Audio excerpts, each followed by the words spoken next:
Chemical kinetics.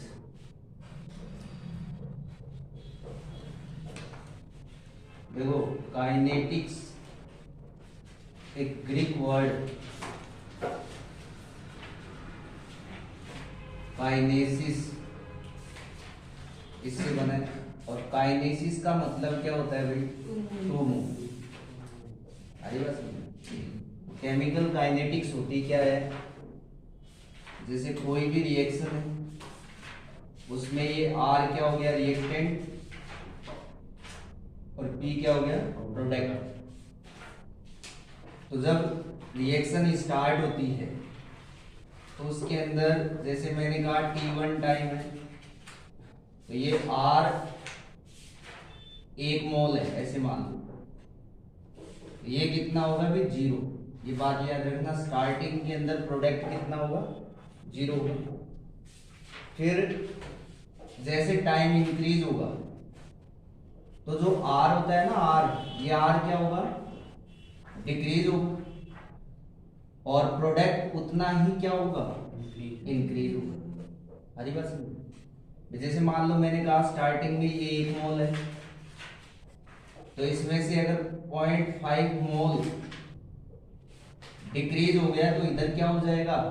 0.5 मोल increase हो जाएगा। हरी बात समझ। तो जो कंसंट्रेशन है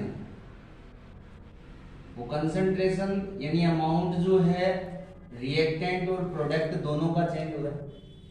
चेंज होने का मतलब क्या है कि भाई रिएक्टेंट डिक्रीज हो रहा है और प्रोडक्ट इंक्रीज हो रहा है। तो कंसंट्रेशन में चेंज दोनों में हो रहा है। तो कंसंट्रेशन में चेंज होने में जो टाइम कंज्यूम हो रहा है उसी को अपन क्या बोलेंगे? Rate of reaction. सिंपल सी बात है, हैं? आर इंक्रीज तो नहीं होगा। आर तो डिक्रीज होगा ना, इंक्रीज क्यों होगा भाई? कोई भी रिएक्शन स्टार्ट होती है तो रिएक्टेंट सबसे ज्यादा होता है। जैसे ये मार्कर है, इस मार्कर में मैंने इंक भरी है, तो इंक कौन है? रिएक्टेंट हो गई ना।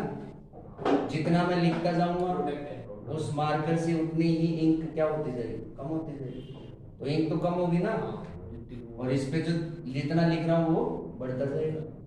अरे की बात समझ। जैसे मैंने लिखना स्टार्ट ही नहीं किया था तो इसमें तो पूरी की पूरी वही इंक थी। तो रिएक्टेंट हमेशा क्या होगा? डिक्रीज होगा, और प्रोडक्ट हमेशा इंक्रीज होगा। तो कंसंट्रेशन दोनों की चेंज हो रही है। तो इस कंसंट्रेशन में चेंज होने में जो टाइम लग रहा है यानी कंसंट्रेशन अपॉन टाइम, वही क्या होता है? Rate of reaction.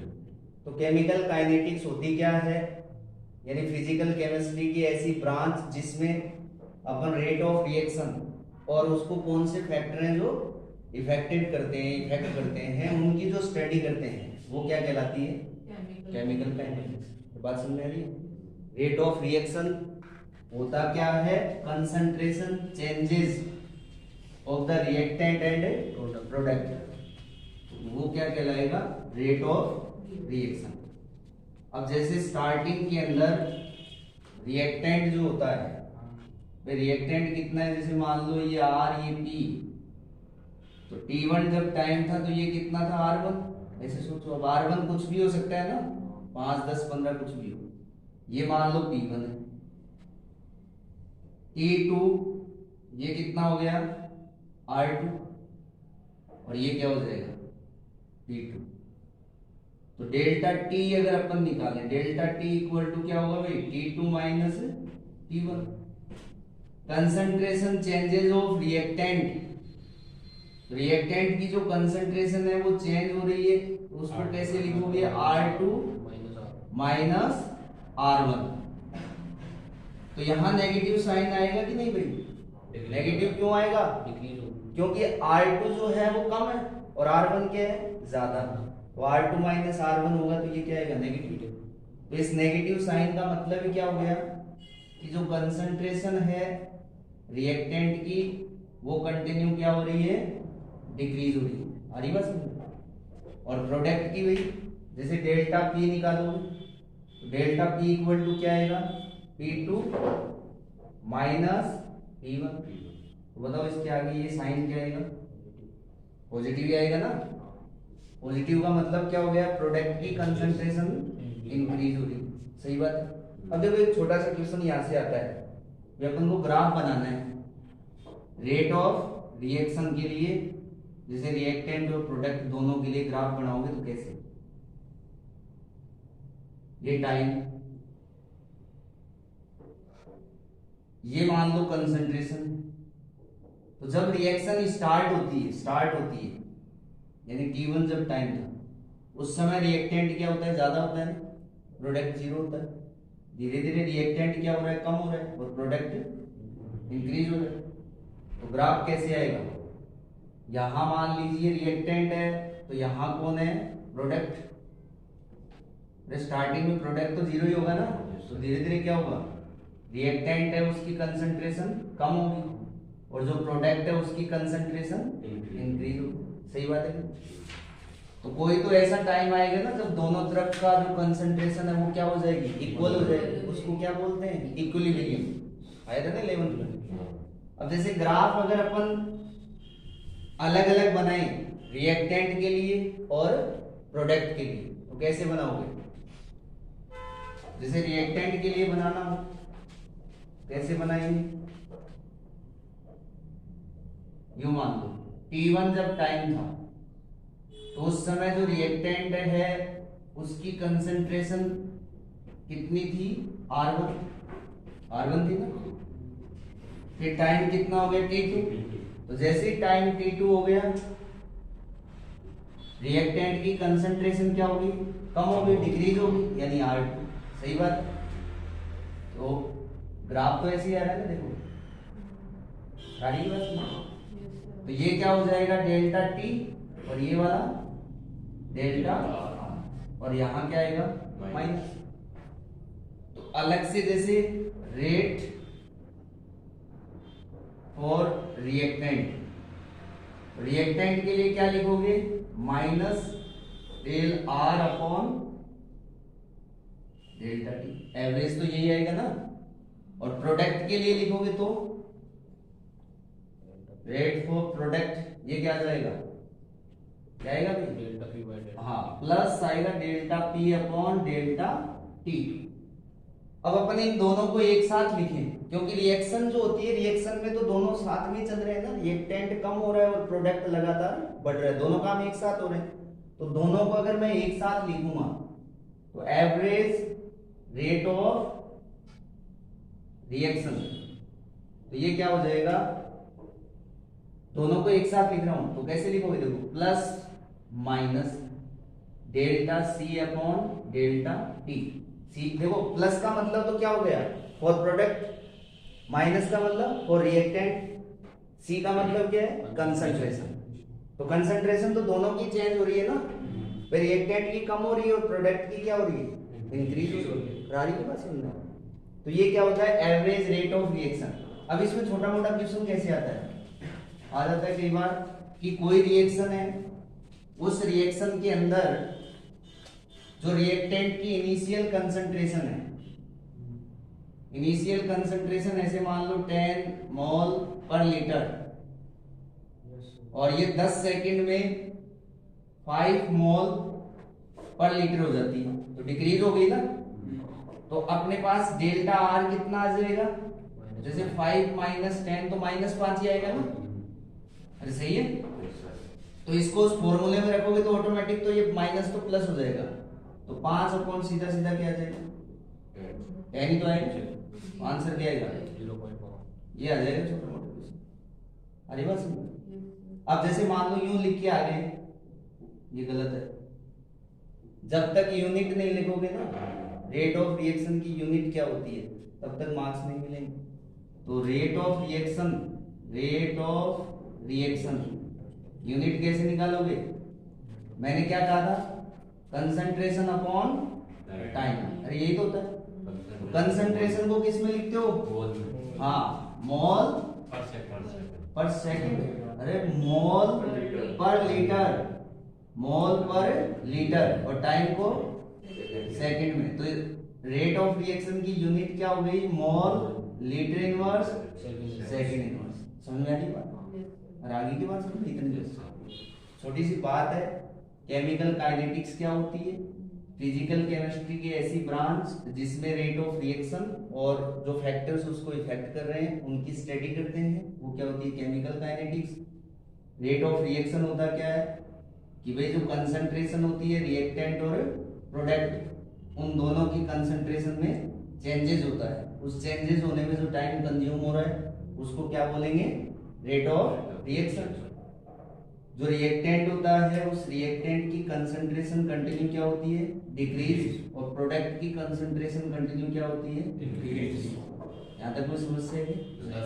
हाँ सर टाइम के साथ प्रोडक्ट इंक्रीज होगा। हाँ तो टाइम जैसे जैसे बढ़ेगा हाँ। तो प्रोडक्ट के डिवाइड में जाता रहेगा। क्या होगा? जैसे प्रोडक्ट है 1 हाँ। और टाइम है 10 सेकेंड, हाँ तो 0.1। हाँ फिर उसके बाद जब टाइम 100 सेकेंड हो जाएगा हाँ। तो प्रोडक्ट तो डिक्रीज हो गया ना। डिक्रीज क्यों हो जाएगा? इक्विलिब्रियम भी तो आएगा ना, इक्विलिब्रियम आएगा ना रिएक्शन में। सिंपल सी बात है, आर पी ये कुछ भी मान लो 1 मोल, ये 0.5, ये 0.5, तो कभी ना कभी तो इक्विलिब्रियम आएगा, फिर क्यों डिक्रीज होगा? उसका रुक जाएगा। उसके बाद रिएक्शन 100% कभी पूरी नहीं होती, कभी भी कोई भी रिएक्शन 100% कंप्लीट नहीं होती है। क्वेश्चन भी आएंगे ना इसमें, वो क्वेश्चन ऐसे लिखे हुए आते हैं, कोई रिएक्शन 90% कंप्लीट होती है, कोई 99.9%, उसको इतना टाइम लग रहा है। कभी 100% कोई रिएक्शन नहीं आती। इक्विलिब्रियम में पढ़ा है 11th में वो चीजें। एक जैसे सोल्यूट को सॉल्वेंट में बोलते हो, एक बार के लिए देखें, वो एक टाइम तक घुलता जाएगा, उसके बाद घुलना बंद हो जाएगा। क्यों? इक्विलिब्रियम। ऐसे रिएक्शनों में होता है भाई, स्टार्टिंग में रेट ऑफ रिएक्शन ज्यादा होता है ये बात भी ध्यान रखना, क्योंकि कोई भी रिएक्शन होती है तो rate of reaction directly proportional to concentration of reactant, क्योंकि रिएक्टेंट पे डिपेंड करता है ना। अरे प्रोडक्ट तो स्टार्टिंग में 0 होता है, तो जो रिएक्टेंट है धीरे धीरे क्या हो रहे हैं? डिक्रीज हो रहे हैं, तो रेट ऑफ रिएक्शन भी क्या होता है? अरे गैस चूल्हे को जलाते हो तो उसमें भी क्या होता है? स्टार्टिंग में लगाते हो तो ब्लू कलर की फ्लेम में जलता है, और जैसे जैसे एलपीजी कम होती जाती है ऑरेंज या येलो सा कलर आने लग जाता है, तो क्यों? स्पीड कम हो गई। रिएक्टेंट जो था अपना, रिएक्टेंट क्या था? अरे एलपीजी गैस ब्यूटेन था ना उसमें, तो वो धीरे धीरे कम हो गया, कम हो गया तो फिर वो स्पीड भी क्या हो जाएगी? कम हो जाएगी। अरे बस, तो कभी भी 100% रिएक्शन पूरी नहीं होगी, एक टाइम के बाद रिएक्शन को बंद होना पड़ेगा। ठीक है, अब देखो ये तो है एवरेज, ये होता है इंस्टेंट रेट ऑफ रिएक्शन, ये फिजिक्स में भी आता है। होता क्या है, जैसे उसमें तो मैंने क्या कहा, कोई रिएक्शन स्टार्ट हो गई और उस रिएक्शन को मान लो कंप्लीट होने में 10 सेकंड लग रहे हैं या 20 सेकंड लग रहे हैं, तो उसमें तो एवरेज आएगा। स्टार्ट अपन ने कब की, फिनिश कब हो रही है, तो उसको डिवाइड करोगे तो एवरेज ही आएगा। और जैसे इंस्टेंट रेट ऑफ रिएक्शन क्या होता है, किसी पर्टिकुलर टाइम, भाई जैसे मान लो बाइक से ही जा रहे हो, टोटल दूरी 10 किलोमीटर है, तुमको कितना टाइम लगा, वो तो एवरेज आएगा ना। और जो स्पीडोमीटर होता है, स्पीडोमीटर जैसे पर्टिकुलर एक टाइम पे स्पीड बताता है कि भाई 80 चल रहे हैं कि 50 है, समझ रहे हो? ठीक वैसी किसी पर्टिकुलर टाइम पर कोई रिएक्टेंट है, वो कितना है और प्रोडक्ट उस टाइम में कितना है। या यूं मान लो कि एक बिल्कुल ही स्मॉल टाइम इंटरवल में अगर कंसंट्रेशन चेंज हो रही है तो कितनी चेंज हो रही है। रेट ऑफ रिएक्शन होता क्या है, concentration changes of product and reactant upon time. तो इंस्टेंट क्या होगा, एक छोटे से टाइम इंटरवल में, जैसे मान लो मैंने कहा 1 सेकंड का ले लिया मैंने, उस 1 सेकंड में कितना तो रिएक्टेंट कम हुआ और प्रोडक्ट कितना बन गया, वो क्या होता है इंस्टेंट रेट ऑफ रिएक्शन। जैसे देखो R, ये P, ये T1 था तो ये R1 था, ये P1 था, ये T2 था, ये R2, ये P2, तो इनसे तो एवरेज आएगा। अब मैं क्या कहूं, ग्राफ जैसे बनाएंगे अपन, तो ये T1 तो ये कितना है R1, ये T2 तो ये कितना हो गया R2, तो ये तो गैप ज्यादा हो गया ना, अरे मान लो ये 10 सेकंड है, ये 20 सेकंड, तो गैप कितना हो गया 10 सेकंड का। और मैं कहूं 10 20, ये मान लो t, ये 21 सेकंड, तो गैप कितना है 1 सेकंड। इस 1 सेकंड में कितना रिएक्टेंट और कम हो गया, तो ये स्मॉल गैप है तो यहां स्मॉल चेंज होगा। तो ये जो होता है इंस्टेंट रेट ऑफ रिएक्शन, ये रियल रेट ऑफ रिएक्शन होता है।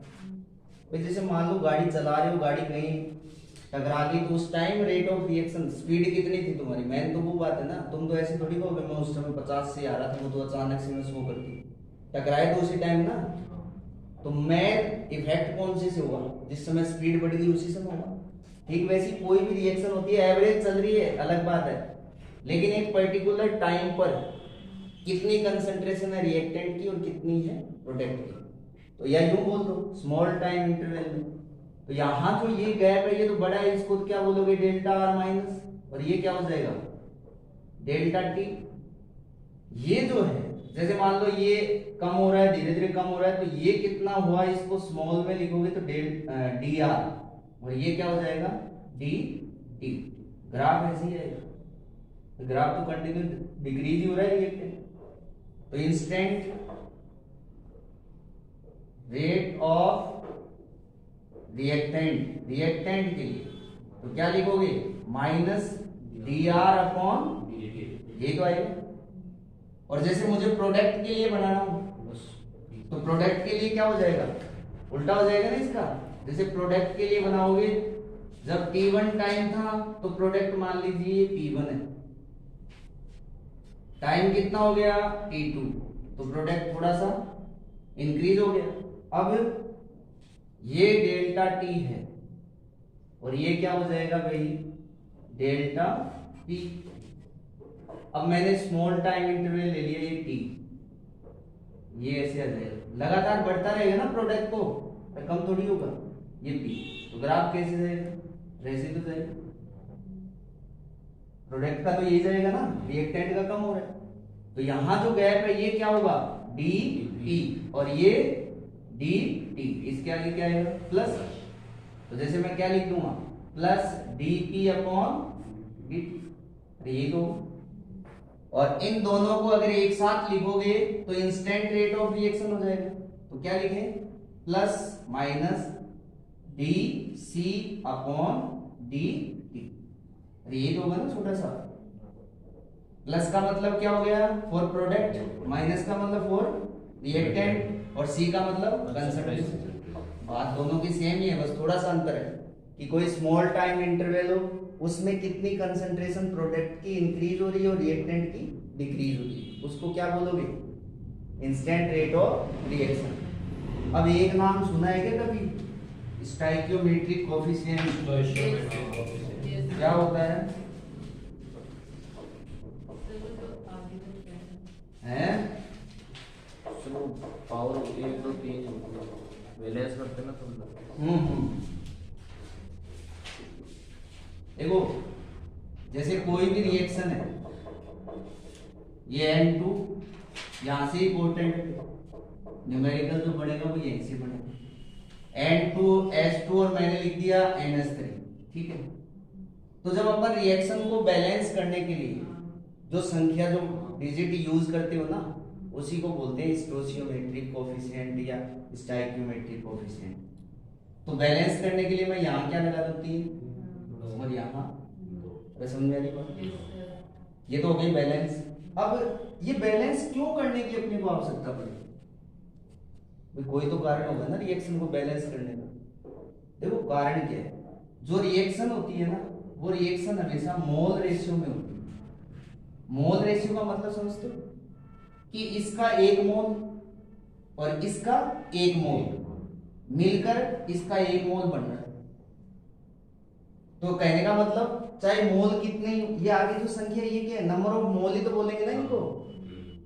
तो इसका 1 मोल इसका 1 मोल दोनों एक साथ पार्टिसिपेट कर रहे हैं, तो यहाँ 3 है मोल, तो 3 में से पार्टिसिपेट कितना कर रहा है, अरे एक ही तो कर रहा है। तो जैसे मेरे को इसके लिए रेट ऑफ रिएक्शन लिखना है, ये जो रिएक्शन दे रखी है तो कैसे लिखेंगे, ये दोनों के दोनों कौन है भाई रिएक्टेंट, रिएक्टेंट ही तो है ना। Yes sir. अपन ने अभी फाइनल यही तो पढ़ा है, plus minus DC upon dt। ये तो पढ़ा है। ये दोनों रिएक्टेंट है और रिएक्टेंट के लिए आगे साइन किसका आएगा, माइनस का। क्यों आएगा माइनस का, क्योंकि रिएक्टेंट डिक्रीज हो रही है, सही है। और जो प्लस है वो किसके लिए आएगा, प्रोडक्ट के लिए। तो जैसे इसका रेट ऑफ रिएक्शन लिखना है मेरे को, तो कैसे लिखूंगा मैं, बिल्कुल इजी है। मैंने क्या कहा, रिएक्शन मोल रेशियो में होती है, तो मोल रेशियो का मतलब इसमें तो एक ही है ना, तो डी आगे मैं माइनस लगाऊंगा क्योंकि ये N2 कौन है, रिएक्टेंट है, तो आगे तो माइनस आएगा। C क्या है, कंसंट्रेशन, तो कंसंट्रेशन किसकी, N2 की, और कंसंट्रेशन को ऐसे ब्रैकेट में लिखते हैं भाई। आगे बस इक्वल, इक्वल क्यों लगा रहा हूं, क्योंकि मैंने क्या कहा, रिएक्शन हमेशा मोल रेशियो में होती है, और मोल रेशियो का मतलब जो रिएक्टेंट है वो इक्वल पार्टिसिपेट करेंगे। इसका भी कितना, एक, लेकिन कितने में से, तीन में से, तो क्या लिखोगे, माइनस, अरे ये तो लिखो, तीन में से एक, और फिर डी H2 अपॉन dt, ऐसे तो लिखो। फिर बराबर ये प्लस लगाओगे, प्लस क्यों लगा रहे हैं, ये बात समझ में आएगी ना, क्योंकि प्रोडक्ट है। तो देखो टोटल कितने हैं, दो, लेकिन दो में से कितना, क्या लिखूंगा, अरे समझ में आ रही है ना बात, NH3 अपॉन डी। आई बात समझ, ये बात समझ में आ रही है, पहले तो ये बताओ सर। अब मैं इससे रिलेटेड एक क्वेश्चन बना रहा हूँ, उसको ध्यान से समझना। इससे देखो क्वेश्चन कैसे आता है, तुम्हें ऐसे दे देगा क्वेश्चन, इसी को देखो एक बार, कि ये रिएक्शन दे दी और ऐसे पूछेगा कि N2 जो है ना, N2 उसकी, देखो N2 और H2 जो है वो दोनों लगातार डिसअपीयर हो रहे हैं। डिसअपीयर का मतलब अरे कमी तो हो रहे हैं, गायब ही हो रहे हैं, और वो लगातार अपीयर हो रहा है, मतलब वो बन रहा है। हरी बात समझ में, तो N2 के डिसअपीयर होने की रेट दे देगा वो तुमको। मान लो ऐसे दे दिया 3 × 10⁻³ mole litre inverse second inverse, अरे ये दे दिया N2 का। और अब तुमसे पूछेगा क्या कि भाई H2 का भी बताओ कि वो कितनी स्पीड से डिक्रीज हो रहा है, और ये भी बताओ कि NH3 कितनी स्पीड से इंक्रीज हो रहा है। क्वेश्चन समझ में आ रहा है क्या, तो कैसे करेंगे, तुमको वैल्यू किसकी दे दी, N2 की दे दी, तो सीधा सा करना है ना, जब वैल्यू N2 की दे रखी है और ये सब एक दूसरे के इक्वल में, तो ये दे रखा है तो इसको यही तो रखो, 3 × 10⁻⁻, ऐसे तो रखो। एक बात बताओ, हाइड्रोजन के लिए कितना आ जाएगा, क्रॉस मल्टीप्लाई हो जाएगा ना, तो -dH2 upon dt equal to, अरे यही तो होगा, यानी हाइड्रोजन कितनी स्पीड से डिक्रीज हो रहा है, 9 × 10⁻³ mole litre inverse second inverse. अरे सही है कि नहीं, और तुमसे पूछ ले कि अमोनिया कितनी स्पीड से बन रहा है, तो क्या कर दो, नहीं समझे, क्या हो जाएगा 6 × 10⁻³ सीधा लिख रहा हूं मैं, dNH3 अपॉन dt। भाई इसको तो निकाल लो अलग और इसकी जगह ये ले आओ, नहीं समझे, तो क्रॉस मल्टीप्लाई करोगे तो क्या आएगा, 6 ही तो आएगा। अगर कोई बात समझ में आ रही है क्या, एक क्वेश्चन और देखो तो समझ में आ रही है। ऐसा ही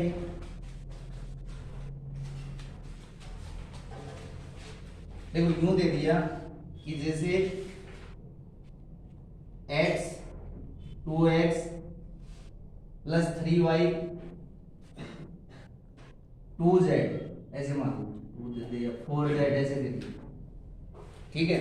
इसमें y जो है इसकी डिसअपीयर होने की स्पीड दे देगा, कितनी दे दी, 9 × 10⁻³ mole litre inverse second inverse. x plus Y equal to z, ये कोई रिएक्शन है, इसमें जो y है वो 9 × 10⁻³ mole litre inverse second inverse इस स्पीड से डिक्रीज हो रहा है। तो बताओ x कितनी स्पीड से डिक्रीज होगा और z कितनी स्पीड से इंक्रीज होगा। तो क्या करना है, सबसे पहले करना क्या है, इस रिएक्शन को रेट ऑफ रिएक्शन के फॉर्मेट में लिखो। तो कैसे लिखोगे भाई, मैंने क्या कहा था, रिएक्शन हमेशा मोल रेशियो में होती है। पहली बात तो ये दोनों रिएक्टेंट है, तो आगे क्या आएगा माइनस 1 बाई और फिर डी, हाँ x अपॉन, अरे सही है, फिर बराबर माइनस 1/3 dy अपॉन, अरे ये फिर प्लस 1/4 dz अपॉन, अरे ये तो है, अब तो कर सकते हो। अपने को वैल्यू किसकी दे रखी है, तो पहले तो ये निकाल लो। तो क्या करेंगे, कैसे निकालोगे, ये देखो भाई, इसकी जगह मैं क्या रख दूं, ये रख दूं, ये तो रखूंगा। ये किसके लिए आ रहा है, dy अपॉन dt, इस माइनस को इधर लिया क्योंकि a, तो कितना आ जाएगा 3 इंटू, अरे ये तो आएगा।